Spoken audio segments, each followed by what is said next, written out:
But first off, today marks the 50th anniversary of the death of the former United States President John F. Kennedy. We'll be talking to one of the 26 Irish cadets who formed part of the Guard of Honour at President Kennedy's funeral. Donegal man Brian O'Reilly relives that very special day with our reporter Chris Ashmore.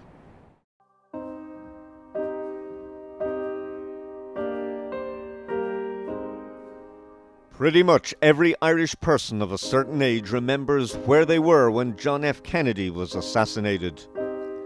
Likewise, those who were at his funeral will never forget that day, including retired Army Colonel Brian O'Reilly, who was one of the Irish cadets who performed a Guard of Honour at the graveside of the former United States President.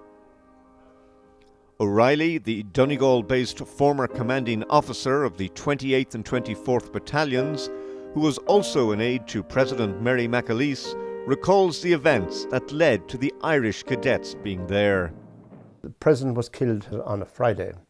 Now, Saturday, following day, we were at the pictures in the Curragh that evening, and the lights, halfway through the film, Taras Bulba, Tony Curtis and Yul Brenner, the lights went on and the manager got on the stage and said, "Will the senior cadet class report back to the cadet school?"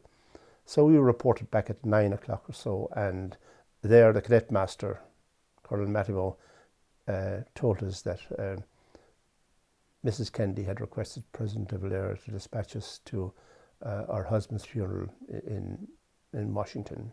So it would have happened very quickly. You know, it was all within 24 hours. So it was an amazing series of events that she would have thought of this in a time of enormous grief. O'Reilly was based at Curragh Camp and remembers that they had very little time to prepare for the trip to the United States.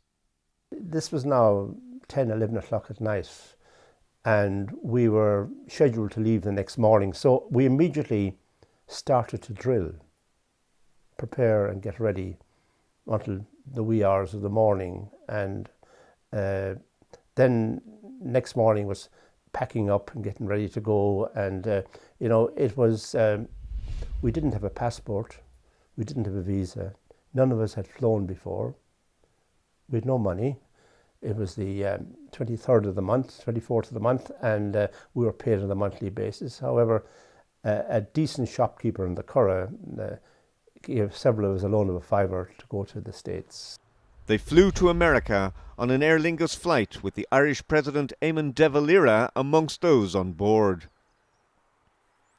They were warmly received when they arrived in America from the moment that they touched down. Dean Russ, the Secretary of State, very famous man, came on to the back of the plane to us and welcomed us formally to the States and said that the President had spoken very highly about us very often.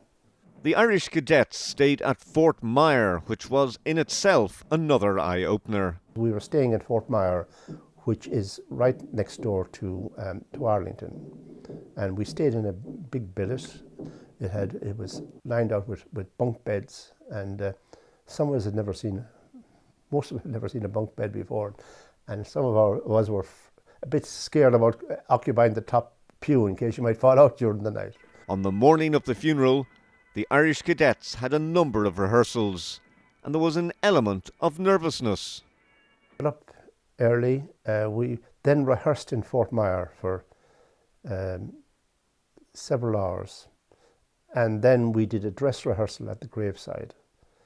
And what amazed me about the graveside was, as we were arriving, it was autumn and a lot of trees in Arlington, and all the leaves were down. And there was these big machines blowing away all the leaves.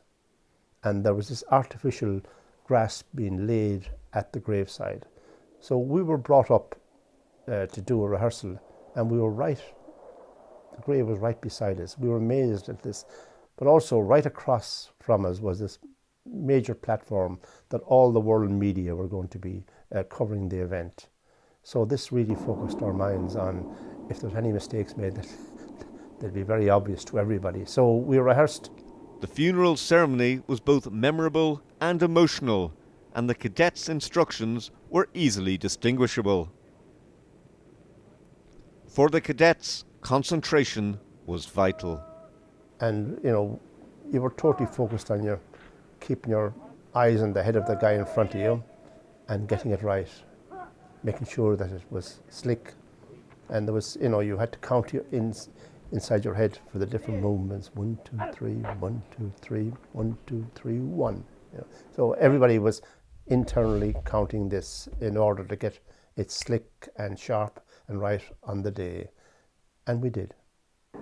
Everything went according to plan, and they were well satisfied with how things had gone. For O'Reilly, his family, and other cadets, it was indeed a proud moment. When you look back at it now, it was an amazing honour to have been part of such an event. The most important person in the world, and who's taken so untimely from the world, and hadn't reached his full potential. And, to have been there when he was laid to rest was an amazing honour. Chris Ashmore, Donegal TV, Fort Dunree.